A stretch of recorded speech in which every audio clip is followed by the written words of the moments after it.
আমরা বিগত দিনে আওয়ামী ফ্যাসিস্ট হাসিনার বিরুদ্ধে আন্দোলন সংগ্রামে রাজপথে থেকে নির্যাতন সহ্য করার মাধ্যমে যে স্বাধীনতাটা পেয়েছিলাম, এই স্বাধীনতা অর্জনের মূল লক্ষ্যই ছিল জনগণের একজন সরকার প্রতিষ্ঠিত করা।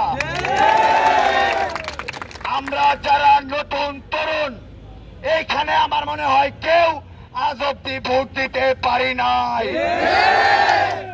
আমাদেরকে যত দ্রুত সময়ের মধ্যে বাংলাদেশের বর্তমান তত্ত্বাবধায়ক সরকার জনাব ডাক্তার ইউনূস স্যার উনি একটি জাতীয় জনগণের নির্বাচনের মাধ্যমে সরকার গঠনের ব্যবস্থা করে দিবেন এই আশা ব্যক্ত করে আমাদের ভোটাধিকার প্রয়োগের অধিকার ফিরত চেয়ে সকলকে ধন্যবাদ জানিয়ে বাংলাদেশ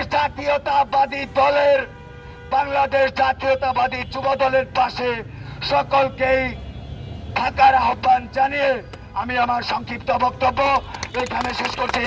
বাংলাদেশ জিন্দাবাদ, শহীদ জিয়া অমর হোক, খালেদা জিয়া জিন্দাবাদ, তারেক রহমান জিন্দাবাদ, আমার নেতা জননেতা শওকত হোসেন সরকার জিন্দাবাদ জিন্দাবাদ জিন্দাবাদ।